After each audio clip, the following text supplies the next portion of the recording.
Paneer butter masala. Okay. Hello all, welcome back to my channel journey with Jyotsna. Subscribe చేసుకునే వాళ్ళు ఉంటే వెంటనే వెళ్ళి సబ్స్క్రైబ్ చేసుకోండి. ఇంట్లో ఒకరు వెజ్ వాళ్ళు ఉంటే ఇంకా పన్నీర్ ఉండాల్సిందే కదండి. ఇంకా మా బాబుకి, మా హస్బెండ్కి నేను చేస్తే చాలా ఇష్టంగా తింటారు.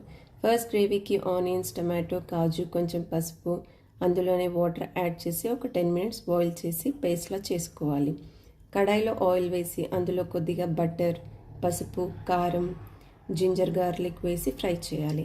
అది కూడా ఫ్రై అయ్యాక గ్రేవీ కోసం చేసిన పేస్ట్ని యాడ్ చేయాలి. అందులోనే ధనియాల పౌడర్, జీరా పౌడర్, రెడ్ చిల్లీ పౌడర్ వేసి కొద్దిసేపు ఫ్రై చేయాలి. అది ఫ్రై అయ్యాక బటర్లో ఫ్రై చేసిన పన్నీర్ని యాడ్ చేసి కొద్దిగా కసూరి మేతి వేసి ఫ్రై చేయాలి. అది కూడా ఫ్రై అయ్యాక వాటర్ వేసి థిక్ కన్సిస్టెన్సీ వచ్చే వరకు ఉంచి దించేయడమే. తర్వాత దీనిని రోటితో కానీ ఫ్లేవర్డ్ రైస్తో తింటే చాలా బాగుంటుంది. మీరు కూడా ట్రై చేసి ఎలా ఉందో చెప్పండి.